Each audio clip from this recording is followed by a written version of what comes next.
Hello, welcome back. If there's one thing that I saw on trail more than anything else is people bringing too much clothes. I'm being a little facetious here, but it seemed like that some people brought an outfit for every day of the week. It's crazy. You don't have to bring that much clothes. And so today I'm going to spend some time and tell you what I learned about what to bring when you go backpacking. So stay tuned.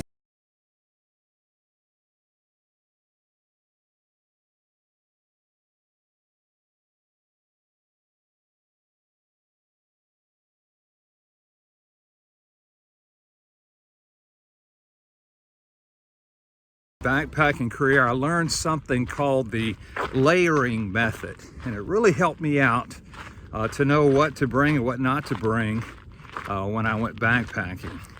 There's several components to the layering method. The first is packability. Make sure that what you bring can be compressed as small as possible, because you want to take up the least amount of space in your pack that you can, but yet at the same time make sure that it is functional, which is the second thing. In other words, make sure that it keeps you warm. If it's supposed to keep you warm or keep you dry, if it's supposed to keep you dry, make sure it's functional. Another component of the layering system is minimalism. In other words, make sure that you don't bring any more than what you have to bring. Now, I'm just talking about 3-season backpacking. I'm not talking about, sub-zero backpacking, but just during the spring and summer and fall months. And as well as with all backpacking gear, make sure that it's multi-purposed. In other words, make sure that you can use an item of clothing for more than one purpose. Now, there's 3 components to the layering system. The first is the base layer. Each one of these layers is a protection, or it should protect your body against some element of the environment. If you can imagine the first clothes that you put on after you take a shower, that is what the base layer is all about. It's the clothes that are next to your skin. The purpose of the base layer is to wick or to pull perspiration away from your body through the base layer material to the outside of that material, and then it should evaporate into the air. You don't want to be a sweaty mess when you're backpacking. I think it goes without saying, but I'll say it anyway for those of you that aren't aware, but avoid cotton at all costs. Cotton holds in moisture and takes a long time to dry. And so cotton is a component in hypothermia, so please avoid cotton in any of your clothing. Presently, I hike in a 100% nylon top. It's called a quarter zip or a half zip, so that if I do get hot, I can zip this zipper down and let some of the heat escape from my body and let some of the perspiration come out as well. This top is long sleeve, and when it gets hot or I don't want the long sleeves, I can just pull them up. And also it has thumb holes at the end so that the sleeves don't ride up if I don't want them to ride up. Again, the long sleeves, in case it gets chilly in the morning or the afternoon, whatever, I can pull these sleeves down and provide a little bit of warmth on my arms. Again, that's not the purpose of the base layer, but again, it is multi-purposed, and so Perhaps maybe it can provide a little bit of warmth, or sun protection as well. Now for my bottoms, presently I'm hiking in running shorts, and again, to wick the sweat away from my body. Also, I use running shorts that have a liner in it. Again, with the principle of minimalism, that way I don't have to keep up with underwear. Again, the purpose of the base layer is to wick sweat, or to pull sweat, perspiration away from your body. Now the second layer is the mid layer, or the insulation layer. The purpose of the mid layer is to provide warmth for your body as you hike, and also when you get into camp. You don't really need your mid layers on when you're hiking, because the exertion of energy will, give you enough heat to heat your body up and to keep it warm. But on those times in the morning, mainly when it's kind of cold, it doesn't hurt to put a layer of insulation over your body to keep you warm until you get too hot. Then you have to take it off. When I get into camp and get everything set up, the first thing that I want to do, first thing I'm presently doing, is throwing on a fleece jacket. Just I think it's called a 100-weight fleece jacket. Again, to keep me warm at night when the sun goes down. If it gets real cold, then I will throw on a hooded, down insulated puffy. At nighttime, if I know that the temperature is going to be dropping pretty substantially, I will put on some thermal bottoms to keep my bottom warm. To provide warmth for my feet, I'll put some clean socks on and sleep throughout the night with those socks on. To provide warmth for my head, I will throw on a merino wool beanie and sleep with that on. And then if it gets real cold at night, I'll put the hood of my puffy over my head as well. So again, providing warmth and protection of my head at night. Now the third component is what I call the shell, or the outer layer. And again, it's supposed to provide protection for your body from rain, from wind, fog, sleet, snow, from precipitation. Now for my outer shell, I have a rain jacket and rain pants. The rain jacket has a hood on it, adjustable hood, and it also has pit zips to allow the heat to escape. And then to protect the bottom part of my body, I have rain pants with an elastic waist, and the ability to be able to take the rain pants off without taking my hiking shoes off. Now most rain gear will tell you that it is breathable and it's waterproof. But to be honest with you, it's false advertisement, because basically any rain gear is going to wet out eventually.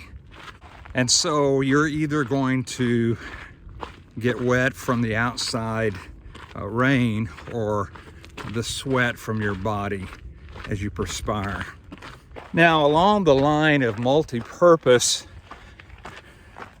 I use my rain outfit not only to protect my body from the rain and the perspiration and from the elements on the outside, but whenever I go into a trail town and have to get all of my hiking clothes washed and laundried, I've got to wear something. And so basically what I do is I put on my rain gear, my rain pants, and my rain jacket, and walk around and do whatever I need to do, covered up with my rain outfit until I can get everything else washed and dried. Now, only one time did it get so cold, and that was at the end of my PCT journey up in the Northern Cascades, that I had to wear my base layer, my fleece, my puffy, my hood on my puffy, my thermal pants, and then I put my rain outfit on top of all of that. And again, I was very warm. In fact, in the middle of the night, it got a little bit too warm, and so I had to take my rain outfit off. And then, of course, you have a sleeping bag or a quilt that you get into. So that ought to be able to keep you warm at night, unless it gets, sub-zero, and then you need to get some heavier insulation to keep you warm. But with your base layer, your mid layer, fleece, puffy jacket, thermal pants, and your rain outfit, and socks, and beanie, and hood, and all of that inside of your sleeping bag, again, you ought to be able to keep warm in a 3-season hiking environment. Now, there's another category of backpacking clothes that I call clothes for protection. I wear a hat to again protect my top of my head and my face and the sides of my head, top of my head, from the sun. I'm very light skinned, and so if I weren't wearing a hat, I would be blistered. But I'm wearing a trucker hat that has a mesh top to it, and again, it helps to release some of the heat and stuff that I generate from the top of my head. Let it go out through the mesh. But the brim protects my face from the sun. Some people wear a wide brim hat. Some people wear a bandana on their head. Some people wear just a visor. But I've learned that a trucker hat is probably what's best for me. Another thing for sun protection, and it's not necessarily clothes, well, it's not clothes, but sunscreen. I wear sunscreen, and I usually pick up a container of sunscreen at every town stop that I go into. Now, for mosquito protection, I will bring a mosquito net that goes over my head and my hat, and it cinches up down at the neck area. If I'm in camp, I'll also put on my rain pants and my rain jacket to protect me from mosquitoes. So basically, the only thing that is exposed is my hands, and so a lot of times I will just take a little bit of DEET or permethrin and spray on the back of my hands because, again, that's the only exposed area on my body. Now, to protect your feet from the trail and the rocks and dirt and stuff from the trail, I usually wear trail runners. I did wear hiking boots, I think it's called mid-ankle hiking boots, but they were just so heavy, clumsy, and I got tons of blisters from those. And so I switched a long time ago to running to trail runners, and to be honest with you, I don't think I'll ever go back.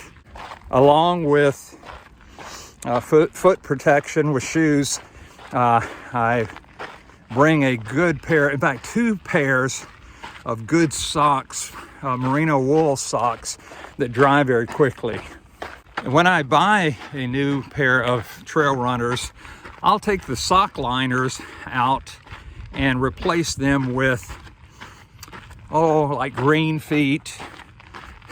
I know it sounds weird, but orthopedic liners that cushion inside of your trail runners. And the last thing for foot protection, and I didn't use them for a long time. In Bend, Oregon, I bought my first pair of gaiters. Now, I would not hike without them.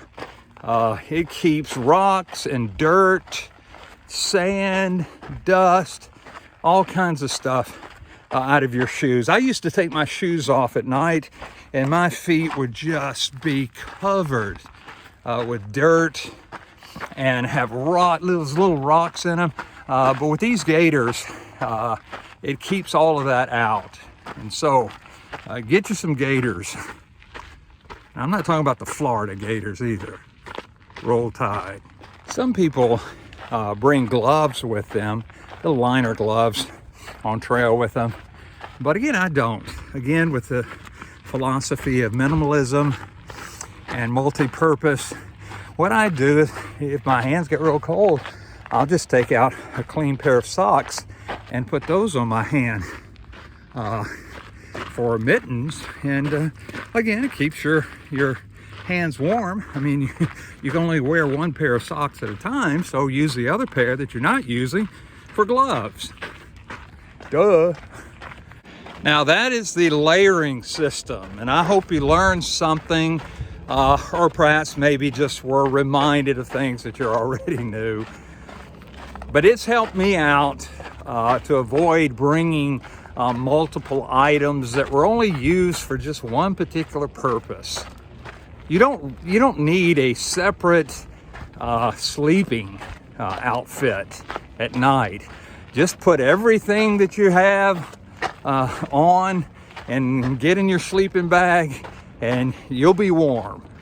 If you have any questions, please be sure and leave that in the comments section below. And if you do me a favor, give me a thumbs up on this video. If you've not subscribed to my channel, then please be sure and do so. So until next time, I will see you down the trail. Fully clothed, by the way. Even on